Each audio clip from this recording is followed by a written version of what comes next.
negara tidak boleh kalah dengan premanisme. Organisasi yang mulia, intinya yang terhormat, penasihat hukum, penasihat hukum yang bersangkutan. Alhamdulillah, proses sidangnya akhirnya terlaksana setelah menunggu selama 8 bulan. Saya kembali.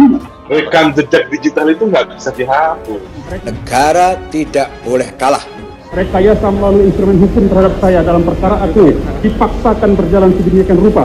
Negara tidak boleh kalah. Dan sekarang itu kan canggih, orang mencari pelaku dan mencari aktor intelektual itu sekarang gampang sekali, apalagi sudah ada digital seperti sekarang gitu. Negara tidak boleh kalah. Seolah-olah saya ada kaitan dengan peristiwa ataupun dengan jaringan. Ya ada alasan ini itu segala macam pasti itu gitu. Maling aja kalau udah ditangkap sama polisi kalau bisa kabur sekabur-kaburnya gitu kan. Tidak sesuai hukum ini harusnya nanti aja saya pakai sendal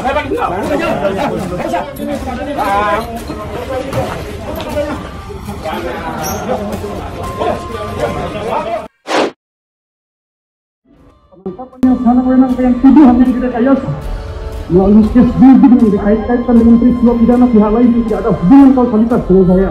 Negara harus mampu menjamin tegaknya hukum dan keadilan. Karena kalau di dalam keberbedaan lalu terjadi ketidakadilan, akan terjadi diskriminasi. Menantang negara, ya negara bilang lu jual saya belilah. Semoga semua yang telah memfitnah saya melalui berbagai rekayasa yang sistematis tersebut mendapat azab dari Allah Subhanahu wa Ta'ala. Dalam kerigitan itulah dibutuh data yang sekian banyak. Saya katakan, wahai komplotan pembunuh, sesungguhnya kalianlah sejatinya. Memihak kepada yang kuat atau takluk kepada yang kuat, baik kuat secara fisik karena banyak pengikutnya. Pasal 13C itu menjelaskan di sana bahwa siapapun yang menyembunyikan informasi tentang terorisme akan dipidana, bisa dipidana. Minimal 3,5 tahun penjara. Adanya kebencian yang mendalam secara ideologis terhadap Islam, sehingga suara kritis dan aspirasi dari umat Islam harus dibungkam dan dimusnahkan melalui rekayasa yang sedemikian rupa. Atau kuat secara politik karena dia memimpin partai politik, kuat secara ekonomi karena dia kaya, sementara yang miskin, yang lemah tidak diperhatikan. Nah, di situ harmoni akan rusak. Agama buat banyak orang adalah sebuah dogma yang tidak boleh dibantah. Begitu banyak kisah pemuka agama yang memanfaatkan agama untuk kepentingan dia semata. Sebagaimana sudah diinformasikan oleh Allah Subhanahu wa Ta'ala dalam surat As-Saff ayat 8 yang terjemahannya, mereka ingin memadamkan cahaya Allah dengan mulut tipu daya mereka, tetapi Allah justru menyempurnakan cahayanya walau orang-orang kafir membencinya. Ya, saya mengutip ketentuan Al-Quran saja yang banyak beredar. Saya katakan kalau negara tidak mampu menegakkan keadilan hukum, maka tinggal nunggu kehancurannya. Dan begitu kuat doktrin itu, sehingga ketika dihadapkan pada sebuah kitab suci, orang jadi nggak punya harga diri. Padahal, seandainya kita mau lebih luas pemikirannya, agama itu sebenarnya sebuah aturan supaya manusia nggak jadi binatang. Diam, Anda diam. Ganti-gantian. Anda diam, saya ngomong. Dongoknya luar biasa. Bukan sekedar dongoknya luar biasa. Pasca penangkapan Saudara M pada tanggal 27 April 2021 lalu, penyidik 88 masih terus melakukan pendalaman dan pengembangan. Densus itu punya pengetahuan, punya pengalaman, punya alat bukti untuk menangkap teroris yang kebetulan namanya Munarman. Pasti terlihat. Ini rekeningnya dari mana datangnya itu. Jadi tidak ada bayat pun kalau ada rekening masuk. Itu sudah sangat kuat itu. Jadi jangan dikira kita takut dengan senjata. Kita nggak takut. Di sini justru saya lihat ya, yang hadir di sini ini sudah rindu pada syahid semua. Ini sudah rindu pada syahid semua. Nah, nanti diuji ini media ini itu ada di pengadilan yang menentukan orang yang bersalah bukan Densus tapi hakim di pengadilan. Jadi itu kan kaitannya dengan alat bukti. Ada giumnya begini, tidak kelihatan belum tentu nggak ada. Tahu bagaimana dia menempatkan diri supaya tidak terjerat oleh hukum, tapi bisa terjerat oleh intelijen kan, begitu. Nah, Pak Husin punya itu, itu nanti itu bahan-bahan intelijen untuk menjerat orang-orang yang bisa tidak terjerat hukum. Itu baru nanti detailkan lagi.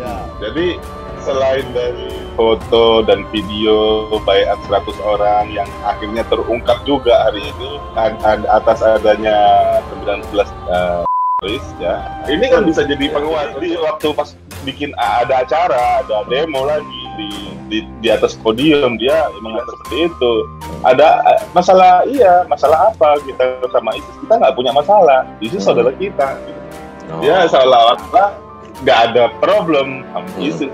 Sementara dengan adanya ISIS, negara-negara itu lululantak semua, berantakan. Ya, itu sudah bisa itu. Jadi bisa dikumpulin itu, Pak. Jadi nanti itu sama intelijen dicatat menjadi data antecedent. Nah, ini nanti yang akan mendukung para penyidik ini. Berkolaborasi lah mereka supaya tidak terjadi. Ya memang risiko zaman sekarang ini tidak seperti dulu. Ya saya rasa sih memang seperti itu. Cuman begini, kalau kita melihat FPI ini, dia itu jargon, dia itu yang paling depan lah untuk memperjuangkan visi misinya gitu loh. Orang yang kalau bahasa kasarnya ya, ibaratnya itu yang lagi jualan, dia tuh kurir yang paling depan, gitu, salesnya gitu. Oke. Untuk di bidang ini. Nah, orang-orang yang seperti ini nih, yang tergabung dalam FPI ini kan macam-macam karakternya juga, gitu loh. FPI itu yang bergabung dengan FPI nggak semuanya ISIS. Kalau saya mau bilang ada dengan ISIS, saya insya Allah bisa kita buktikan gitu. Karena seperti Pak Sulaiman Ponto udah bilang dulu, kita susah untuk mencari buktinya. Tapi sekarang di media semua udah tersebar gitu. Apa yang mau tutupin? Kalau mau bilang FPI itu ada ISIS-nya di situ, iya. Tapi di luar itu juga ada beberapa yang memang betul ingin berjuang bersama, tapi mungkin mereka melihat FPI itu secara awam aja, tidak melihat propaganda gitu loh. Kalau kita kan ngerti urusan intelijensi seperti apa gitu kan. Urusan FPI, memang FPI sudah game over dengan dibubarkan dan dengan tidak diambilnya langkah hukum oleh teman-teman yang waktu itu adalah pengurus FPI. Cuma di sisi lain juga menurut saya kita mengedepankan, jadi urusan begini, opini yang ada di masyarakat ini, apa yang mereka sampaikan mengenai enggak kita melawan ISIS kok, enggak kita anti ISIS kok, ini segala macam, itu kan sudah nggak bisa terbantahkan lagi dengan video-video yang sudah diucapkan sendiri sama Habib Rizik, masih ada videonya Munarman. Rekam jejak digital itu nggak bisa dihapus gitu.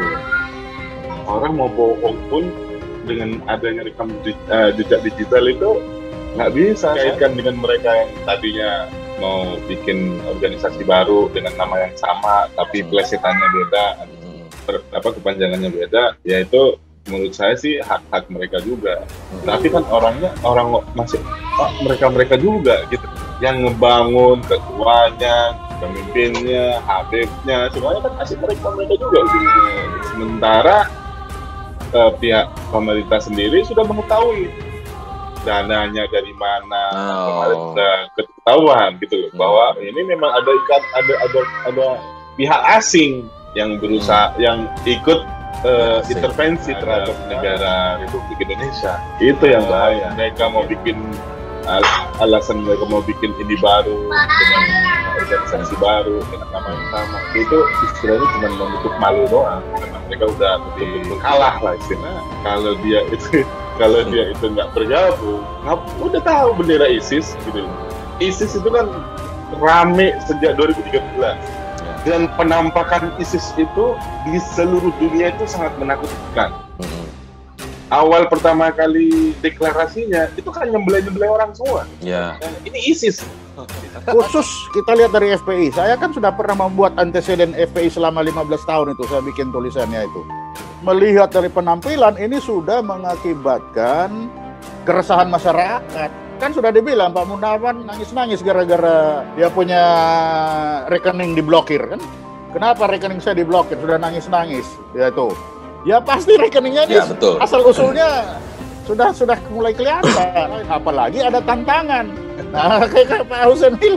Nah, jadi memang itu inline dengan itu. Baik. Dan kan sebenarnya semua ini kan pernah kita kita pernah cross check sebelumnya. Iya, cross check semuanya kita cross check. Semua kan kita sudah cross check. Ini kan Iya. bersambung. Ternyata kan bersambung. Betul, betul. Sambung menyambung menjadi satu. Dan memang apa namanya yang pernah kita cross check-kan tuh terbukti benar begitu ya, Pak Sulman? Saya bilang masalah itu hanya sepertiga di atas, 2/3 di bawah permukaan. Nah sekarang 2/3 di bawah permukaan laut itu mulai muncul. Mulai bermunculan ya. Tapi yang besarnya sekarang belum muncul banget ya. Nah, nanti akan muncul, pasti akan ketemu. Oke. Asal di cross check terus.